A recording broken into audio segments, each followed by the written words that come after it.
Eco-anxiety was a term first bandied around, it seems, in America. Now, it's not diagnosable, but it relates to the idea of a chronic fear of environmental doom. Obviously, with all the talk of climate change and possible catastrophe with the Earth, then there'll be more and more people talking about it. The print and online media are full of stark headlines, grim forecasts. What is all this bleak news doing to our heads? I'm frightened and sometimes terrified. I am sometimes filled with despair. Tom's an environmental campaigner, part of Extinction Rebellion, whose methods of campaigning, including blocking roads, have been controversial.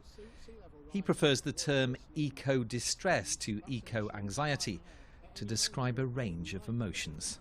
I feel guilt, I feel shame, I feel sadness, I feel grief, I feel anger. There's reminders I have to cross Mansfield Road every day, and the traffic and the pollution and the noise. We live in a very, very busy, troubled place, and I can't put that away. At Nottingham's Institute of Mental Health, there's growing interest in the concept of eco-anxiety. Neal, a research fellow there, told me it's something that particularly weighs heavy on young people who may feel powerless. He says connecting with nature and the environment, though, can help. So, for example, getting involved in a community garden, you get the benefit of being in green space for a start. You feel like you're taking action and having a positive effect, but also you're interacting and sharing concerns and reflecting on your concerns with a wider group. These teenagers are environmental champions, connecting with nature at Leicester's Castlemead Academy. We can't really just sit here around doing nothing, otherwise it's going to ruin the world. If we change things, it could get better, but the way we're carrying on right now, I think there's not much left for our future.